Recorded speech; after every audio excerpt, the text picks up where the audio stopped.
მოგესალმებით. დღეს შევმოგთავაზებთ მცირე ვიდეოს Godot-ის შესახებ, რომელშიც, ძირითადად Godot-ის შესავალი ნაწილი იქნება.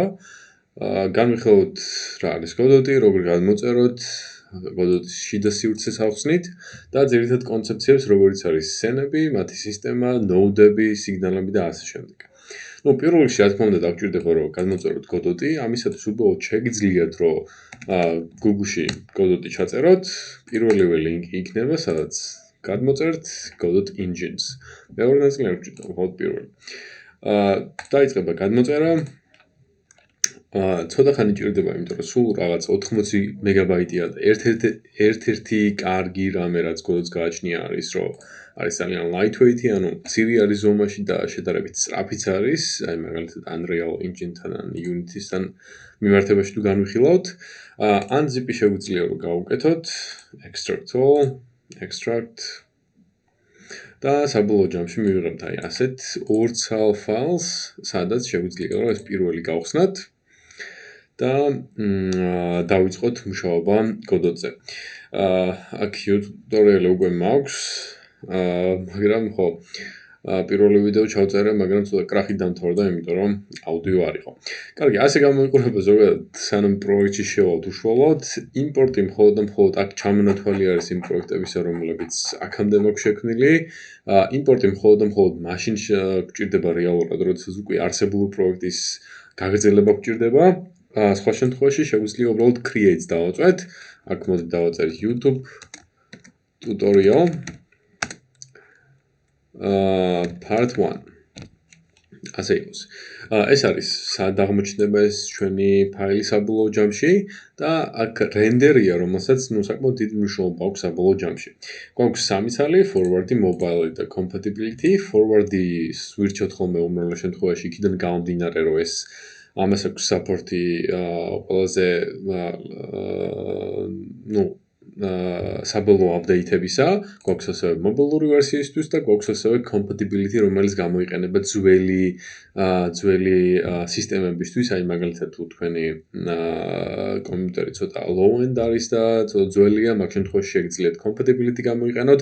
ხშირია ხოლმე შემთხვევები, როდესაც ძველ პლატფორმებზე, ძველ სისტემებზე, აი forward plus-ი იბაგება ხოლმე და აი ხანდახან აგდებს ხოლმე users Godot-დან, ასე რომ შეგიძლიათ რომ compatibility-ზე გადაცვალოთ და ეს არანაირად არ არის პრობლემა. შეგიძლიათ ასევე რომ მაგალითად forward-ზე დაიწყოთ და მერე compatibility-ზე გადაცვალოთ, ესეც ჩვეულებრივად შესაძლებელია. კარგი, მაქვს ჩემი სახელი, მაქვს forward plus-ი, მოდი create დავამწვევი და ჩაერთობა ჩემი Godot-ის პროექტი, ინტერფეისი მეც გამომაგდო. Godot-ის ინტერფეისი ზოგადად აი ასე გამოიყურება, შიგნით უშუალოდ სივრცე როგორიც არის, თავიდან შეიძლება ბევრი მოგეჩვენოთ, მაგრამ საბოლოო ჯამში ბევრი ისეთი არაფერი არ არის. პირველი რაც ყურადღება მინდა გავამახვილოთ, არის აი ეს ჩამონათვალი. აქ გვაქვს 2D სცენა, ასევე 3D სცენა, გვაქვს სკრიპტის ნაწილი, რომელიც მთლიანად სარიელია, იქიდან გამომდინარე, რომ არანაირი სკრიპტი არ მაქვს შექმნილი. Game, როდესაც თამაში შევქმნით, აი მაშინ გამოჩნდება აქ და ასეთ story გვაქვს, რომელიც ჯერჯერობით არაფერს არ გვჭირდება და მერე შემიძლია შემდეგ ნაწილებში ახსნა, რომელიც update-იც სიმართლე გითხრათ ამ ბოლო პერიოდში იყო. ხო, როგორც თქვით, Godot-ზე შეგვიძლია ასევე 2D თამაშები, ასევე 3D თამაშები ავაწყოთ, ასე რომ ორივე ნაწილი ნამდვილად გააჩნია და პროფესიონალურ დონეზე შეიძლება აქ თამაშები საწყობა ჩვეულებრივად. განსაკუთრებით indie developer-ებისთვის ხელსაყრელია, რადგან GD script-ი აქვს, რომელიც ძალიან მარტივია. კარგი, ეს ნაწილი გავიგეთ. მარცხენა მხარეს, ზოგადი ჩამონათვალი არის რაღაცეების, რომელიც აბსოლუტურად ყველა პროგრამას გააჩნია, ხოლო აი ამ ადგილზე ეს ადგილი ძალიან მნიშვნელოვანი არის. ეს არის ზოგადად ჩვენი სცენის ადგილი არის, სადაც რაღაც გარკვეულ ნოდებს დავამატებთ. სცენა მარტივად რო წარმოვიდგინოთ, ქართულად რასაც ნიშნავს რეალურად სცენაც ეგ არის, სიმართლე რო ვთქვათ. ეს არის რაღაც გარკვეული თამაშის კომპონენტები. აი მაგალითად, player-ი რო შევქმნათ, ესეც სცენა არის. სცენა შეიძლება იყოს ნებისმიერი რაღაცა, მაგალითად ეს შეიძლება იყოს ხე, შეიძლება იყოს რაღაც გარკვეული სახლი, როგორც თქვი, პლეიერი, მოთამაშეანო და ასე შემდეგ. და ამ სცენებისაგან არის შექმნილი თამაში. და საქმე ის არის, რომ ეს მთლიანი თამაში, აი მაგალითად open world-ი რო ქონდეს, აი დიდი სამყარო რო ქონდეს, ესეც თვითონ სცენა არის, რომელიც პატარ-პატარა სცენებით არის გაერთიანებული. მოდი ეს 2D სცენა გავაკეთოთ, 2D ნაწილით დავიწყოთ და შემდეგ გადავიდეთ უკვე შემდეგ ტუტორიალებში 3D ნაწილზე. და თუ 2D სცენას მოვნიშნავდით, აი წეგან როგორც მოვნიშნეთ ეს 2D scene, გამოგვიტანა node 2D. ეხლა ორი ახალი რაღაც გავიგეთ. სცენა და node. სცენა იმედი მაქვს ასე თუ ისე მივხვდით რა არის. მე კიდევ უფრო უკეთესად ჩაწვდებით, რა თქმა უნდა, ამ ყველაფერს, მაგრამ რაც შეეხება nodes, node არის ამ სცენის შემავალი პატარ-პატარა ელემენტები. აი ამის ასახსნელად მომყავს ხოლმე ძირითადად აი სახლის მაგალითი. სახლს როდესაც აშენებ, სახლი შენდება მაგალითად კედლებისაგან, სახურავისაგან და ასე შემდეგ. ეს კედლები და სახურავები შეგვიძლია წარმოვიდგინოთ როგორც სცენები. კედლები და სახურავები ცალკე პატარ-პატარა კომპონენტებისაგან არის აგებული. მაგალითად კედლები, რომლებიც აგურებისგან არის აგებული, იქ რაღაცა ცემენტი არის და ასე შემდეგ. ეს აგურები და ცემენტი არის ნოუდები. ნოუდებისაგან აშენებულია კედელი, რომელიც სცენა არის და მერე არის აშენებული აქედან სახლი, რომელიც უფრო დიდი სცენა, ანუ სცენების გაერთიანებაა, მარტივად რო ვთქვათ. კარგი, node 2D გვაქვს. ამას თუ დავაკვირდებით, არის აწერია ეგეთი რაღაცა. ტიპი აწერია node 2D. ამის გარდა არსებობს ძალიან ბევრი სახის ნოუდი. აი მაგალითად პლუს თუ დავაწვევით, აქ აი ჩამონათვალი არის უამრავი ნოუდისა, ცალკე გვაქვს 3D ნოუდები, ცალკე გვაქვს 2D ნოუდები და ასევე control ნოუდები ცალკე არის, რა თქმა უნდა. ნუ ჯერჯერობით node 2D-ზე, ანუ 2D ნოუდებზე გავამახვილოთ ყურადღება, სადაც ჩამონათვალში საკმაოდ ბევრი არის, თუმცა ნუ მიუხედავად იმისა, რომ საკმაოდ ბევრი არის, ნუ ეგრევე არ ჭირდებათ, რომ ყველაფერი იცოდეთ, იმიტომ რომ ნუ ყველაფერს არ ვიყენებთ, რა თქმა უნდა. მაგალითად, აი აქ დაბლა, რაც ფაილების სისტემას წარმოადგენს, ეს ჩვენი ზოგადად ფაილების სისტემა. შეგვიძლია ეს აიკონი, გოდოთის აიკონი, რომელიც ყველა პროექტს ავტომატურად მოყვება. შეგვიძლია წამოვიღოთ და დავაგდოთ და თუ დააკვირდებით, აი ესეთი ნოუდი გამოვიდა, რომელსაც განსხვავებული აიკონი აქვს, აი ამისგან განსხვავებული არის. და ტიპს თუ შევხედავთ, არის sprite 2D. sprite 2D მარტივად რო წარმოვიდგინოთ, არის რაღაცა ტექსტურის გამომსახველი ნოუდი.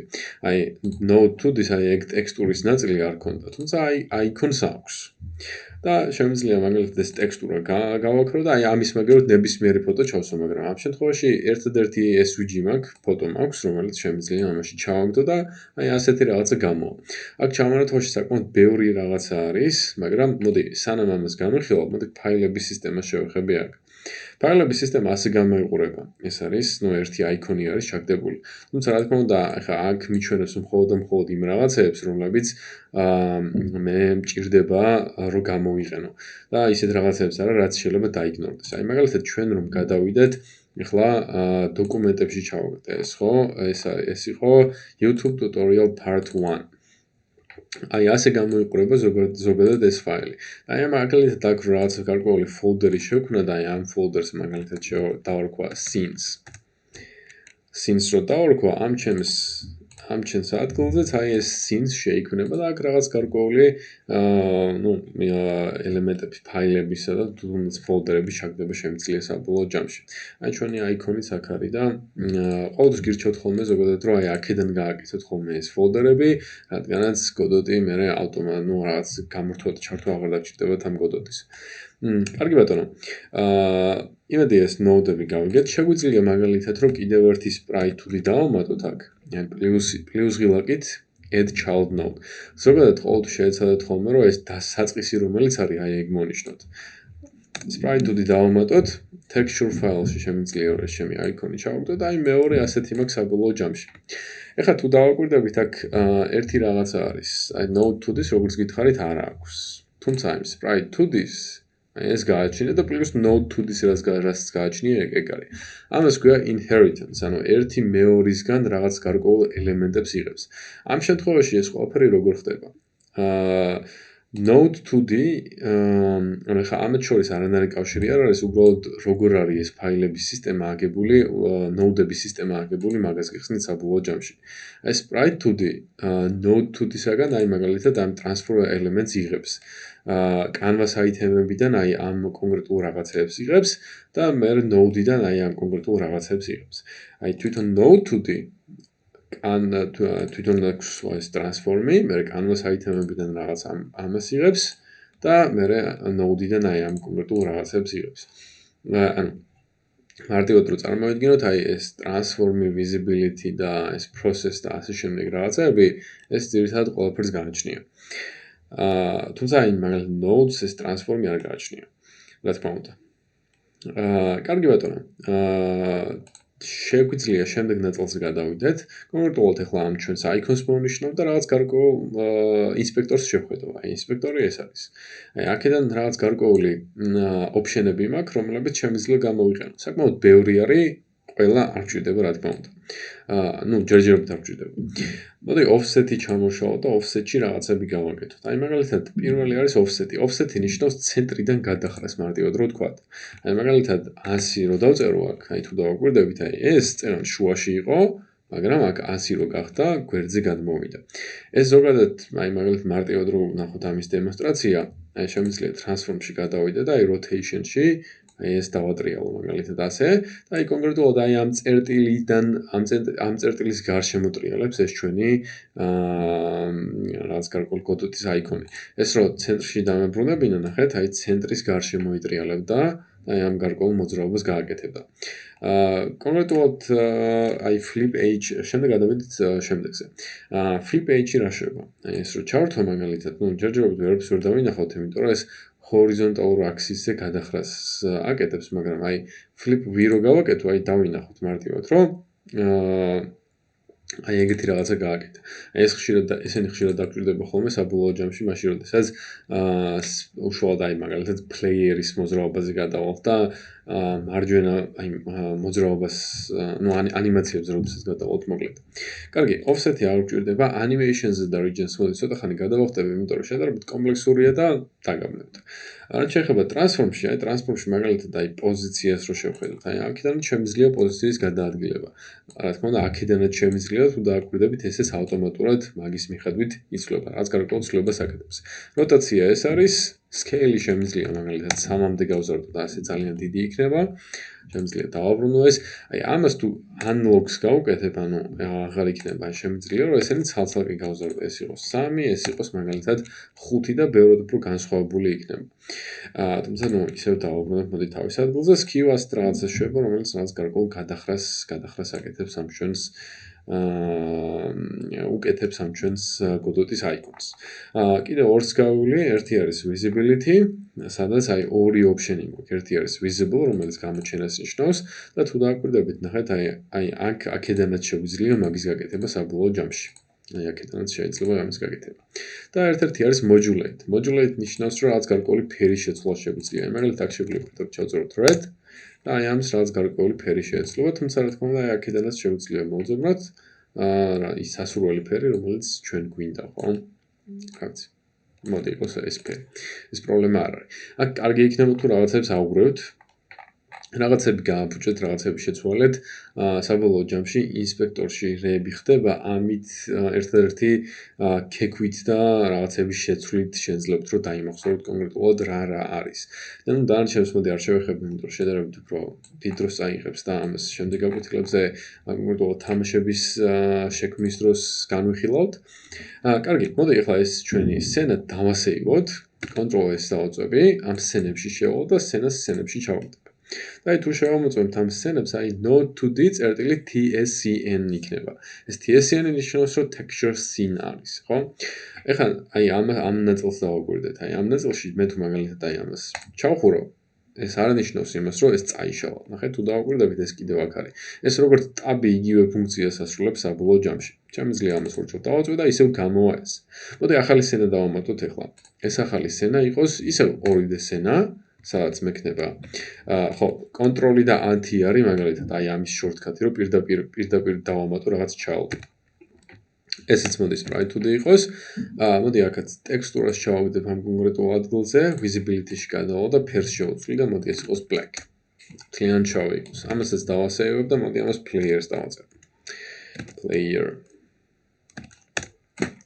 ეხლა მე გითხარით რომ ერთ სცენაში შეიძლება რამდენიმე სცენა იყოს გაერთიანებული. მოდი ამ ჩემ პირველ სცენაში გადავალ და მოდი ეს იყოს world.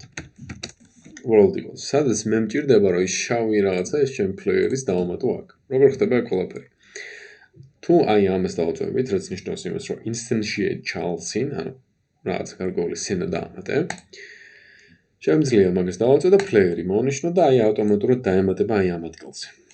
და აი საბოლოო ჯამში შემიძლია ეს გადავადგილო, რაღაცები გავუკეთო აქ. აქ ამასაც აქვს transform-ი, როტაცია, ბევრი რამე. ეხლა ერთ-ერთი ყველაზე მნიშვნელოვანი არის უშუალოდ რა ხდება ამ ჩემ სცენაში. აი მაგალითად მოდი ჩავართოთ თამაში, პლუს დავაწვეთ და აქ მომთხოვს ეგეთ რაღაცას, რომ თავარი სცენა არ მაქვს მონიშნული, როგორ გინდა რომ ეს კონკრეტული ეს სცენა დავიწყო და შემიძლია select current გავაკეთო და აი ეს არის ჩემი თამაში ჯერჯერობით, მეტი არაფერი არ არის. ეხლა თუ დავაკვირდებით აი მაგის მონახაზი, აი ზუსტად აი ამის მონახაზს დაემთხვა. ანუ ეს ჩვენი ლურჯი განაპირობებს იმას თუ რას ვხედავთ საბოლოო ჯამში ამ ჩვენს თამაშში. ანუ კამერა ამას უყურებს ჯერჯერობით. თუ შეგვიძლია რა თქმა უნდა ეს შევცვალოთ, აუცილებელი არ არის კონკრეტულად ყოველთვის ამაზე იყოს. კარგი, ეხლა ეს ლურჯი და ეს წითელი ხაზი რა არის? ეს წითელი ხაზი არის x ღერძი. აი თუ დავაკვირდებით ამ აიკონს, აი transform-ში გვაქვს x-ი და y-ი. ანუ ეს არის x-ი, ეს არის y-ი და როგორც საკოორდინატო სიბრტყე ეგრე არის. ეხლა ამის მიმართულება ეს ყველაფერი ვექტორი არის. ამის მიმართულება არის მარცხნიდან მარჯვნივ. ანუ ეს რომ მაგალითად აქეთ წამოვიღო, ამის x-ი გაიზრდება. აი მოდი შევხედოთ კიდევაც. მოდი ეს იყოს თავიდან 100. ეს 100 მარჯვნივ წამოვიღო მაგალითად 300. ასე იქნება და როცა გაიზრდება მარჯვნივ მოდის. თუ მინდა რომ აი მაგალითად თავიდან 100 იყოს y-ის შემთხვევაში. y-ი თუ მინდა რომ დაბლა ჩამოწიო, ეს უნდა გავზარდო. მაგალითად იყოს 600. მაგრამ თუ მინდა რომ პირიქით მაღლა ავწიო, მაგალითად -100 რო იყოს, აი ამის მაღლაო. ანუ y-ი დაბლა ჩამოსვლისას იზრდება, x-ი მარჯვნივ წასვლისას იზრდება. ეგ არის სულ და მეტი არაფერი. კარგი, ეხლა რაც შეეხება აი ამ კონკრეტულ 2D space-ში, 2D სცენაში გადაადგილებას. რა თქმა უნდა, ამითაც შემიძლია, მაგრამ ყველაზე ოპტიმალური არის მაუსის შუა ღილაკით. ამას როდესაც დააწვევთ, შეგიძლიათ გადაადგილდეთ. ასევე space-ით space შეგიძლიათ დააწვეთ და მერე მაუსით გადაადგილდეთ. მაუსის დაწყაფებით გადაადგილდეთ. თუმცა შუა ღილაკი ყველაზე ნორმალური ვარიანტი არის. მარტო 2D სცენაში არა, 3D სცენაშიც კი ასეა. მოდი ახლა შევხედოთ აი ამ არეას. აქედან აგიხსნით სულ რამდენიმეს და მე დანარჩენს თვითონ მივხვდებით პრაქტიკაში. პირველი არის ეს select mode, რომელიც Q-ით შეგიძლია გადართოთ ხოლმე. მაგალითად Q-ს თუ დავაწვევი, ავტომატურად გადაერთვება და ესეც დაიმახსოვრეთ ხოლმე, იმიტომ რომ საკმაოდ გაგიმარტივებთ ცხოვრებას და კოდაში მუშაობას. აი ამით შემიძლია ავტომატურად გავამოძრავო ეს რაღაცები, მაგალითად ზომაში გავზარდო, რაღაც შევამცირო, სხვა გადავიტანო და ასე შემდეგ. თუმცა აი მაგალითად აი ამას ეგრე ვერ უკეთებ, აი ზომაში ვერ ვზდიდ რაღაცა, იმიტომ რომ ცალკე პლეიერის სცენა არის და თუ მინდა აქედან უნდა შევუცვალო, დავასეივო და მე აი აქეთ შეიცვლება ეს ყველაფერი. აი ეს არის მოვთული. მოვთულით შემიძლია აი გადავაადგილო და რაღაცები გავაკეთო. თუმცა ახლა იკითხავთ, ახლა ამითაც თუ შემიძლია რა განსხვავება არის? ის განსხვავებაა, რომ აი მაგალითად ბევრი რაღაც ჩავამატეთ. აი მაგალითად ეს არის ამის უკან. და ახლა მინდა რომ რაღაცნაირად გამოვიტანო, ხო? ცალკე ამ ეს უნდა გადავიტანო და მე ის გამოვიტანო ისე უკან. არა, მაგისათვის შემიძლია უბრალოდ რომ მოვნიშნო ეს ჩემი ნოუდი აქედან, დავაწვე ამას და გადავაადგილო აქედან. ნებისმიერ ადგილზე შემიძლია მოვნიშნო და გადავაადგილო. იგივე არის რომ ეს მოვნიშნო, გადავაადგილო და ასე შემდეგ. გვაქვს ასევე rotation-ი შემიძლია ასე დავატრიალო ეს რაღაცა, გვაქვს ასევე scale mode, რომელთაც შემიძლია გავზარდო და რაღაც გარკვეული მოქმედებები გავაკეთო მასზე. კაი, ეს არის და ეს ჯერჯერობით სულ ეს არის. ეხლა ცოტა პრაქტიკულ ნაწილზე გადავალ, მოდი, ამებს წავშლი და აი ცოტა რომ შევეჩვიოთ ამ რაღაცა ნოუდების სისტემას და ასე შემდეგ შემიძლია რომ მაგალითად პატარა ქერექტერი გავაკეთო. მაგალითად წამოვიღოთ ეს, რაღაცა კაცი დავხატო რა მარტივად რო ვთქვათ. ამას გავაკეთებ, მაგალითად ეს ტანი იყოს, კიდევ ერთ წამოვიღებ და მოდი ეს ხელი იყოს მაგალითად აქ ოდნავ გადავხრი ამას ასე გადავხრი კონტროლი და D-ი არის დუპლიკაციის გაკეთება ამას წამოვიღებ აგერ დავდებ ამასაც რაღაცა შევამცირებ ეს რაღაც გავაკეთებ კონტროლ D და ასე დუპლიკატს გავაკეთებ ასე ფეხს წამოვიღებ და ეს იყოს ერთი ფეხი, მე ეს მეორე ფეხი იყოს და ნუ რაღაც ასეთ პატარა კაცი გამოვიდა, მაგალითად აი ეს. მეზმეც ასე არ გამოვიდა, მაგრამ არა უშავს. ნორმალურია საბოლოო ჯამში.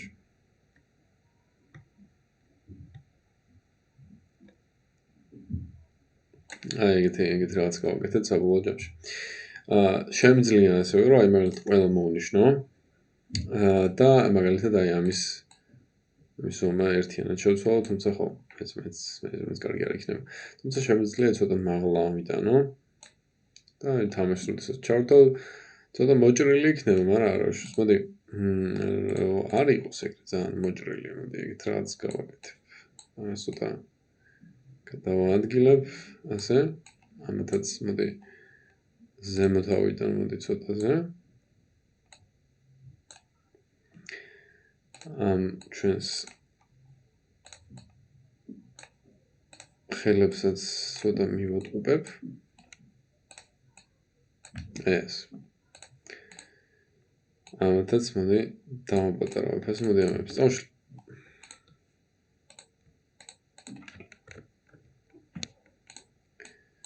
და ამის დუპლიკატ ვერსიას გამოვიყენებ. უps. ამის დუპლიკატ ვერსიას გამოვიყენებ და საბოლოოდ ჩავარდო და აი ასეთი გარკვეული ქარაქტერი მივიღეთ. შეგიძლიათ აქ რა თქმა უნდა ფერები შევუცვალოთ, თქვენს მიხედვით რაღაცა სხვა რაღაცა აწყოთ და ასე შემდეგ. მთავარი არის რომ მიეჩვიოთ როგორ გამოიყენოთ ჯერჯერობით ეს ედიტორი, რომ კომფორტულად მოეწყოთ. დღეისათვის სულ ეს არის, იმედია რომ მოგეწონათ, რა თქმა უნდა, შემდეგი გაკვეთილებიდან შედარებით უფრო კომპლექსურ ნაწილზე გადავალთ. შემდეგ ნაწილში უკვე შემოგთავაზებთ თუ როგორ უნდა შევქმნათ თავიდან ბოლომდე რაღაცა პატარა თამაში, სადაც შეუძლია რომ რაღაც პლეიერი ავაწყოთ თავისი ანიმაციებით. მადლობას გიხდით ყურებისთვის. თუ რამე კითხვა გაქვთ, შეგიძლიათ დააკომენტაროთ. მშვიდობიან დღეს გისურვებთ.